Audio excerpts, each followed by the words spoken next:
Oh my god, we have so much to talk about today because Oda does not believe in breaks. And if he's not taking breaks, then I can't take a break from losing my mind over these chapters. We're diving into One Piece chapters 1000, 137, and 1138. And both of these chapters are absolute heat. We got crazy reveals, some long-awaited payoffs, and moments that'll leave you staring at the ceiling like you just got hit with Conqueror's hockey. So let's not waste any time and just get right into it. On the cover, we see Yamato and Tama sneaking into this sketchy hideout they found in Udon, and it's weird in there. A bunch of Orochi's leftover goons are gathered around something or someone. But here's the wild part, they all got cat ears. And if you remember, that was the whole vibe of Who's Who's crew before they joined Kaido's Beast Pirates. So like, is that Who's Who chilling in there? Or did some of the Toby Rappo actually survive and they're plotting their next big move? Now back at Castle, we finally see the inside of this fortress. By the gate, the Straw Hats roll up and realize the gate's been absolutely wrecked from the inside.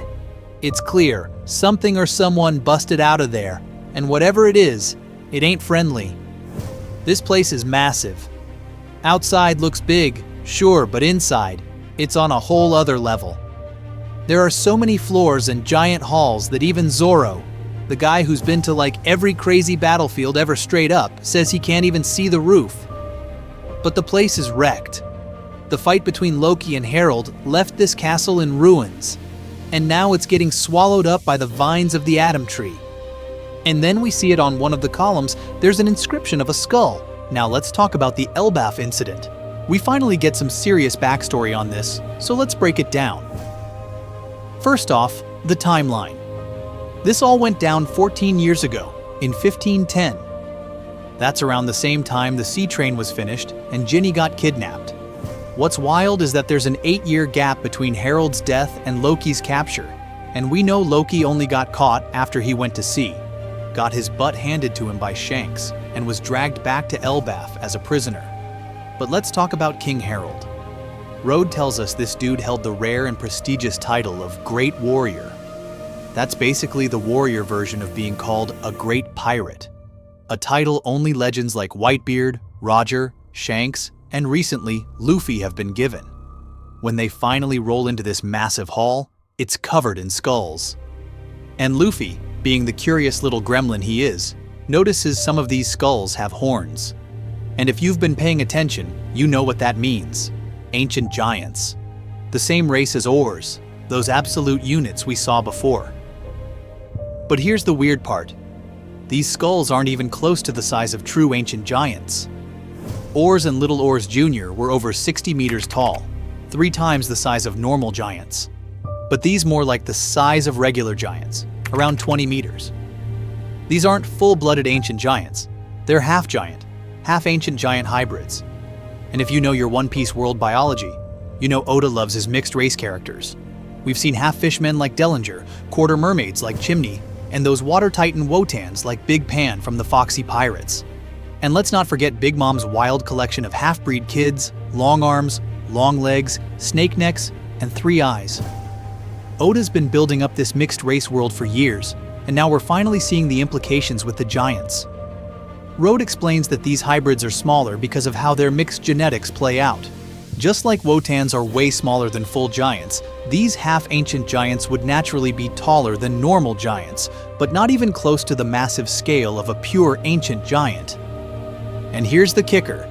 King Harald himself had ancient giant blood. That's why he was taller than other giants and had those distinct horns. But wait, ancient giants are extinct, right? Well, not exactly. Road claims pure-blooded ancient giants are believed to be extinct, but we know that's not true because Little Oars Jr. was literally just stomping around Marineford. Oars was an absolute legend, a warrior born to ancient giants in the North Blue, who 500 years ago earned the terrifying title of Country Puller. The dude was dragging islands together like puzzle pieces to form his own country. Next, Road drops another massive bomb, calling this period the Era of War, a whole new era in One Piece history. We can guess this was the time when Ors was running wild, around 500 years ago, somewhere around the year 1000. This would help fill in some of the gaps between the Void Century and the present day. So after the world government was founded, we eventually hit the era of war around the year 1000. Now back to the era of war, where Ors wasn't just a menace, he was straight up nightmare. The dude's rampage was so terrifying, people started calling him the devil himself. They even mistook him for the Sea Devil, the mysterious entity believed to have created the Devil Fruits during the Void Century. That's how bad this guy's reputation was.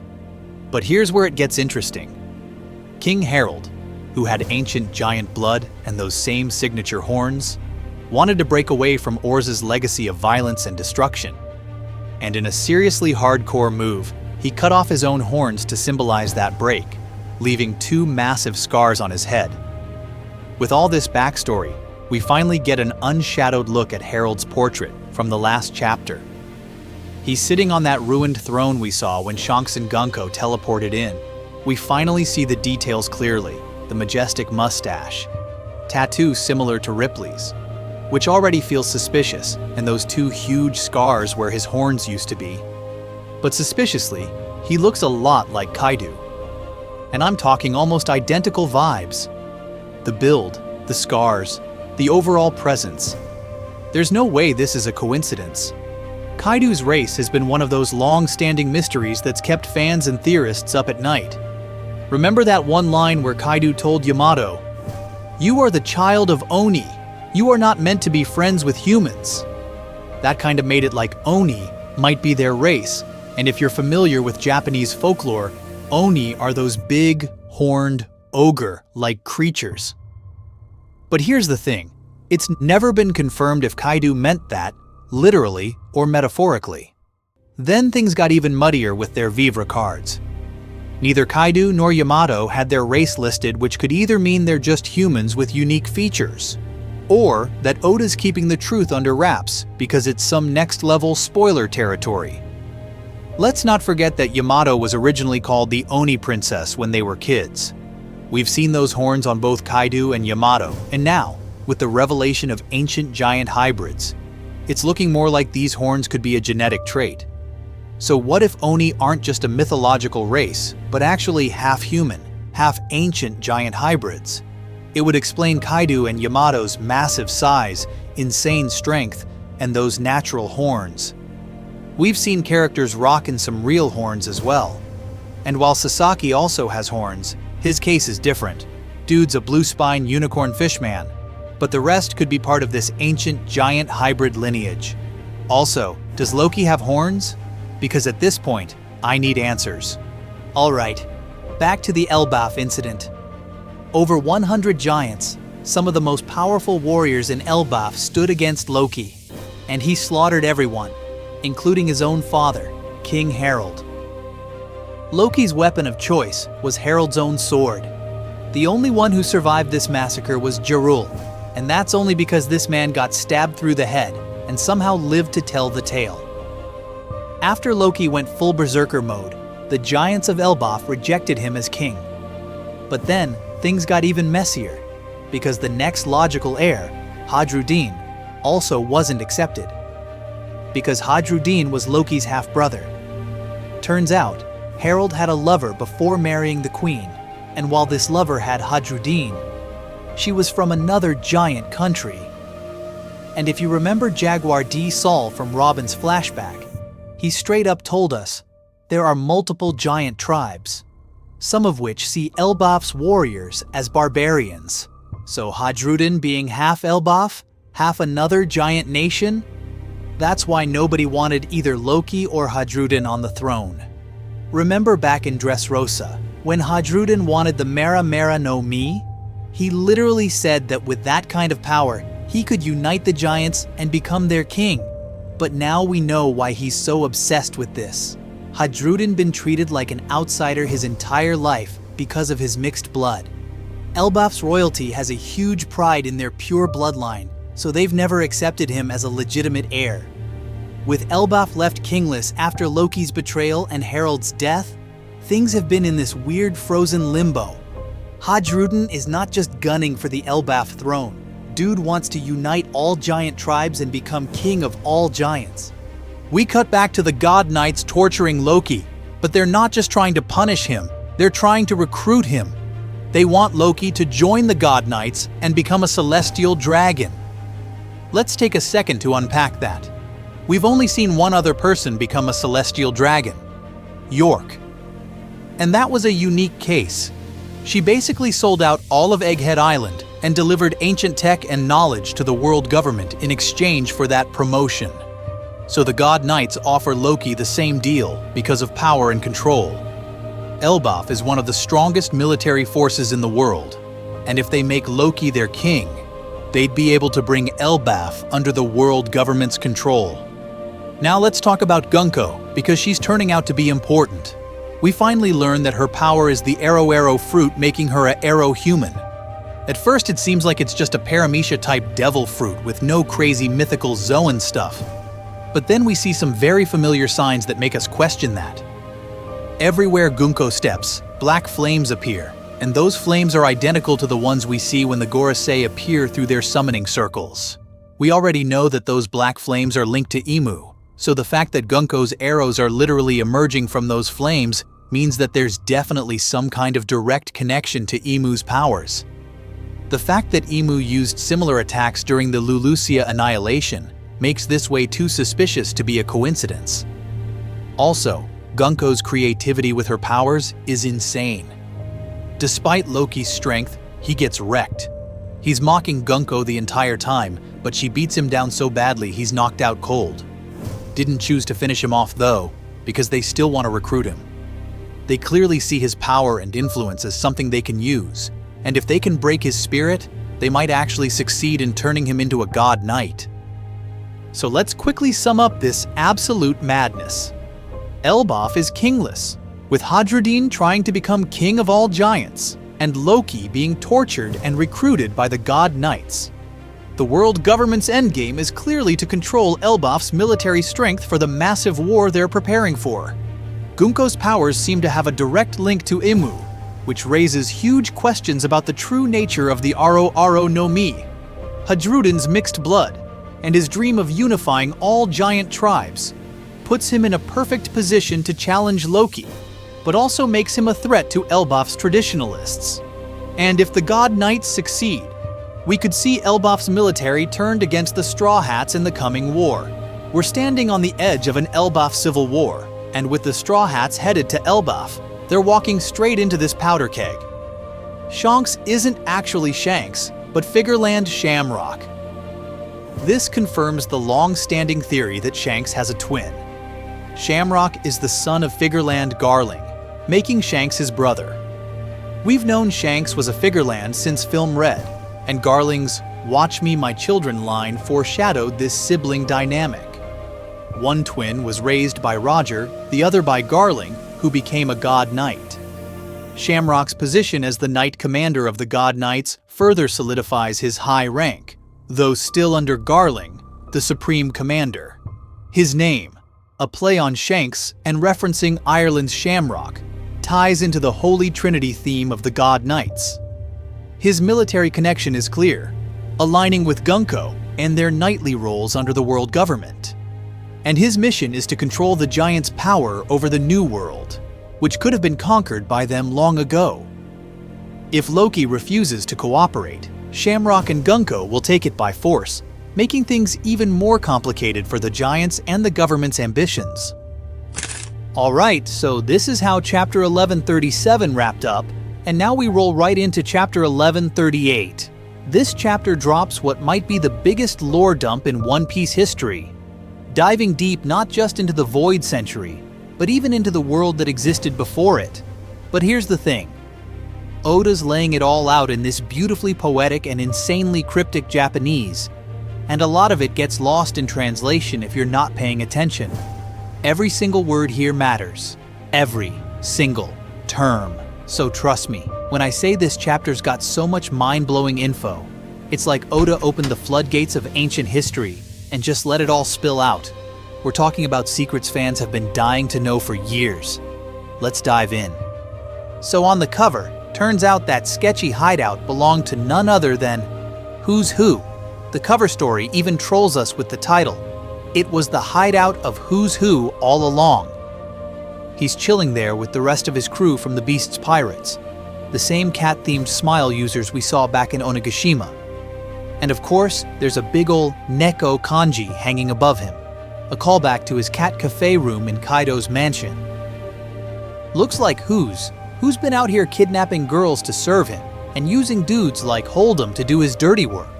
Looks like Who snatched Master Carpenter Minatomo too, probably to help build this hideout because the man's got castle building skills.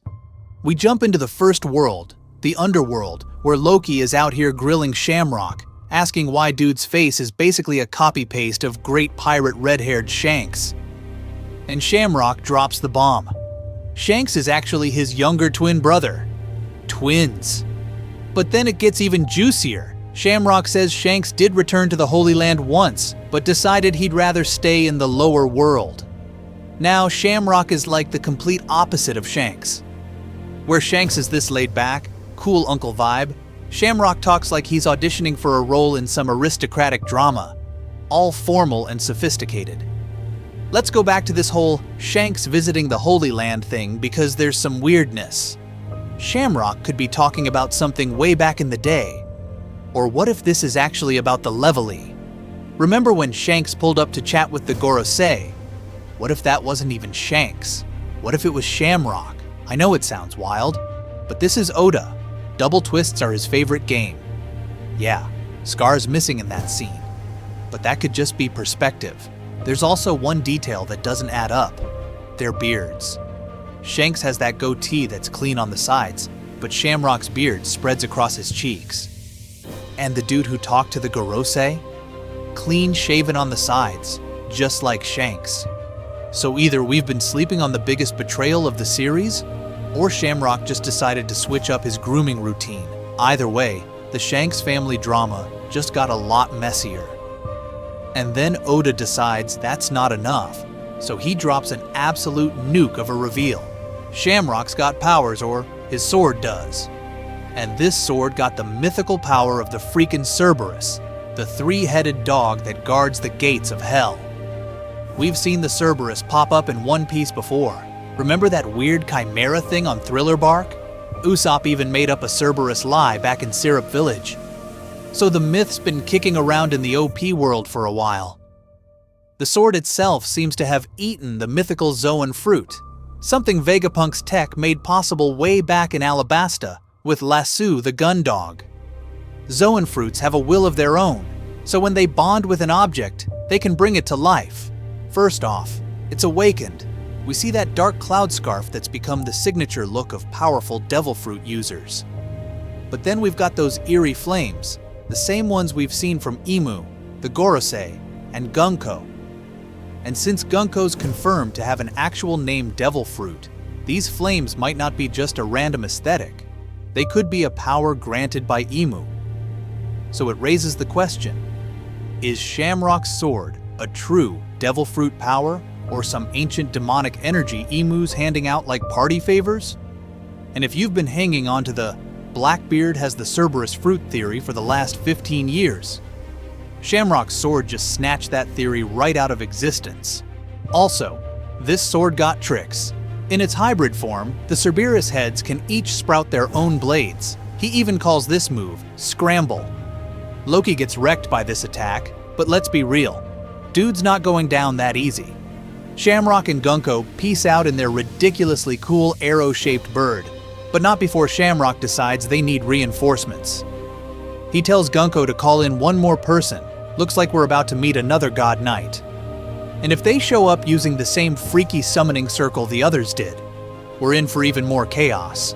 So yeah, just like we expected, Luffy's having a whole crisis right now. Word on the street is that Shanks attacked the giants and Luffy straight up refusing to believe it. Nami tries to call him out on it, and Luffy's like, "You wouldn't get it. It's like how you feel about Molly Mere." Of course he's talking about Belmere. As soon as Luffy mentions Shanks' time with the Roger Pirates, this mysterious dude starts walking toward the castle. And yeah, All signs point to this being Colin's dad. But there's something even bigger at play here. The timing of his entrance, right as Luffy brings up the Roger Pirates, has to mean something. So, of course, everyone's immediate theory is Scopper Gabbin. But we've seen Gabbin before, and the man had black hair. So unless my dude hit the salon for a bleach job, this might not be him. The only other blonde Roger Pirates we know of are Taro and Peter Moo, and it's not them. Alright, it's party time in Elbaf. Everyone's vibing hard to the rhythm of Nika. We've got Hadrudin and Stanson busting out the classic Nika pose like it's the hottest new TikTok dance. And tell me why it looks like Usopp's out here dancing on top of Brogy's helmet like a total legend. Meanwhile, I swear that's Brook leaping through the air, probably playing the violin. Because what's a giant festival without some Bone Daddy jams, right? But the real hype is going down at the Owl Library.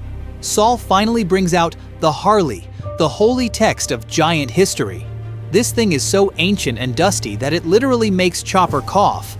What's interesting is that the book is not like a typical Japanese-style manga. It's formatted more like a Western book, read left to right. Just a small detail, but you know Oda never does anything by accident. Now let's talk about the cover of this ancient book. Front and center is the symbol of the ancient kingdom, the sun with the 8 spheres. But here's the twist. This ain't just the usual empty sun symbol we've seen before. In the middle of the sun is some kind of detailed drawing. Problem is, it's tiny and super hard to make out, but you can tell there's definitely something important there. Meanwhile, over at the Atom Tree, Ripley's showing Frankie around, and they stumble on an ancient mural. This isn't just any old wall art. This thing was drawn by kids 800 to 900 years ago, right in the middle of the Void Century. It's basically the picture book version of the story told in the Harley. So Saul breaks down the Harley's structure, and here's where things get wild. The book is split into 3 chapters, each one describing a different world. 1. The world before the first great calamity. 2. The world from the first calamity up until the Void Century. 3. The world of the present day. If that sounds familiar, it's because it matches up perfectly with Elbaf's own concept of 3 realms. The Giants might have named their realms after these ancient worlds from the Harley's history. So without further ado, let's crack open this dusty old book and dive into the real history of the One Piece world. So let's break this down because the first world is basically a whole dystopian sci-fi epic wrapped up in one ancient mural. We're talking high-tech civilizations, nuclear sun energy, class warfare, a snake-shaped continent that might be a literal monster, and the introduction of these elemental gods that are probably tied to the Gorosei. Let's start from the top. Upon the earth, there was fire. The use of the kanji chi for earth is wild, because, as you said, it's a word that can refer both to the land and the entire planet. Idea that the One Piece world could be some alternate version of our own Earth? What if this is Oda going full meta and making a statement about our world's future through the downfall of the first world? Then we get the fire, which is almost certainly the mother flame, the artificial sun, and essentially nuclear fusion power. And knowing how the mother flame was already portrayed as dangerous in the current timeline, it makes total sense that its discovery would be the beginning of the end for this ancient world. The mural showing advanced tech and flying boats. We're talking towering skyscrapers, smokestacks, and massive machines powered by the mother flame. There's even stuff that looks like rockets and screens.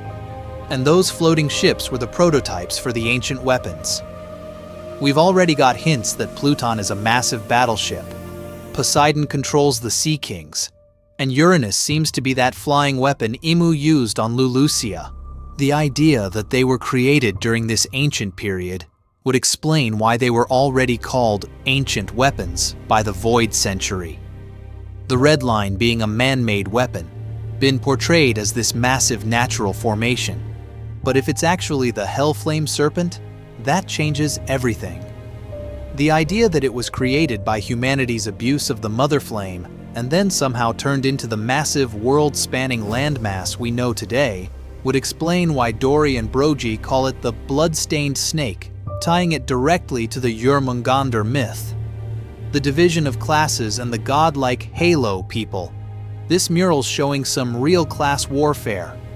We've got slaves hauling Mother Flame to fuel the floating ships and factories, while the elites ride this weird elevator to the higher land, which is probably the Red Line. The NL cover story comes back full circle, because those murals of the moon colonization are clearly tied into this. The angels colonizing the moon and creating the automata makes so much more sense now, especially if the Mother Flame was being used to power their civilization before they ran out of resources and had to come back to Earth. Nika's mysterious first appearance, the slaves prayed, and the Sun God Nika showed up, but the Harley doesn't give us the full context of who or what he was. The fact that he's not even drawn on the mural makes his presence in this time even more enigmatic. We still don't know if this Nika was a savior or a destroyer. Next, this is where things get really wild. The Earth God gets furious at humanity's exploitation of the Mother Flame, and along with the Hellflame Serpent, they destroy the world in fire and darkness. But the serpent being the Red Line itself is the craziest part of this whole thing. If the Red Line was a massive, world-enveloping creature fueled by the Mother Flame, it could explain why it's viewed as an indestructible force. The blood-stained snake analogy makes perfect sense. It's the Jörmungandr of this world, and it literally coiled around the Earth, burning everything in its path. The Earth, Sun, Forest, and Sea gods line up almost perfectly with the 5-element system in Japanese belief and the names of the Gorosei's planets. We've been suspecting the Gorosei have some kind of ancient connection, and this god motif only makes that more likely. The final verse hits hard. Those men would be unable to meet again. The Hellflame Serpent's destruction seems to have scorched the earth, creating death and darkness, wiping out this advanced civilization. And the survivors are probably scattered across the globe, divided by the newly formed Red Line and Grand Line, unable to reunite. That's where the First World ends. A cautionary tale of humanity's greed and technological hubris leading to their own destruction. It's dark, it's tragic, and it sets the stage perfectly for whatever went down in the Second World. Second World arc is absolutely wild, and the way this theory pieces together the Void Century, the Mother Flame, and the Devil Fruits is honestly giving ancient prophecy vibes, but also low-key sci-fi dystopia. The whole breakdown of the forest god and the sea god having this power struggle over the devil fruits makes so much sense. If the Sun Tree Eve really is the source of devil fruits, and the forest god was the one to send forth devils, then it explains why Emu would want to control them, but never fully could. And that detail about the sun god fruit being outside of Emu's influence is some next-level irony. If the water represents destruction they unleashed, it makes Emu's whole vibe of floating above others even creepier. Like a god watching the chaos they created without a shred of remorse. And the bit with the Ark Noah getting stopped before it could fulfill its purpose is such a tragic parallel to the biblical Noah's Ark story. If the celestial dragon's obsession with dragons comes from some ancient association with Uranus, and if this dragon form is somehow tied to Emu, then what if Emu can actually transform into a dragon? That jawed creature we saw attacking Sabo could totally be a hint at that. It would make sense thematically, too. The people of the Half Moon being the D clan is such a clever take. The D looking like a half-moon symbol, and I never even thought about that. And it fits perfectly with the idea of the D being this ancient opposition to the celestial dragons. Their shared dream with the Lunarians of bringing the dawn makes the whole dawn of the world thing feel so much more layered. Those men would be unable to meet again. That's just heartbreaking. It feels like it's talking about the total breakdown of the alliance between the ancient kingdom and its supporters, or maybe how Joy Boy's failure led to the world being divided in ways that haven't healed even now. The Third World is giving me chills. This is peak One Piece prophecy unraveling right here. The way it sets up everything we've been building toward, with the chaos and void left by the aftermath of the Void Century, the Day of Promise, And the coming dawn is so poetic and so Oda. That line, "The inconvenienced, lingering shadows shall remember the day of promise." That's totally the inheritors of the will of D, right? The way they've been carrying this fragmented history and the will of the ancient kingdom, waiting for the day when everything aligns. Voices of the half-broken moon being the Kuzuki clan and the poneglyphs? That just clicks perfectly. They literally left their voices in stone so the future generations could hear their truth. The sun god dances, he laughs. He leads towards world's end. The duality in that line is everything. Gear 5 Luffy as Nika is this embodiment of joy and freedom, but he's also this force that brings revolution and chaos. Depending on who's telling the story, he's either the savior or the end of the world. The mural depiction sounds so hype. Nika at the center, leading this alliance of every race. Lunarians, minks, giants, fishmen, even the whales. It's like the ultimate callback to every ally Luffy's ever made, and a promise of unity. Seeing the different human tribes, the ancient kingdom's people, samurai, kujas, long arms and long legs all joining in. That's that one-piece theme of people from different backgrounds coming together for freedom and justice on full display. Then we get Imu as the literal devil, raining down destruction and hoarding the sun. That imagery is so intense and fitting. Imu trying to snuff out the dawn and keep the world under their control. That ending, though. Those men will surely be able to meet again. The build-up to that line is so emotional. Whether it's Joy Boy and Poseidon, Luffy and Shirahoshi, or maybe even something deeper we haven't fully pieced together yet. The idea that this centuries-long separation finally ends with the dawn of the world is so hopeful. Being part of this adventure, watching this mystery slowly unfold and connecting the dots, it's been a journey like no other. What part of this whole prophecy do you think is the most hype? The return of the sun, the final battle, or the idea that the world finally sees the dawn? As the dust settles on this chapter, one thing is certain: the chaos is far from over. With that, we close the book on One Piece, chapter 1138.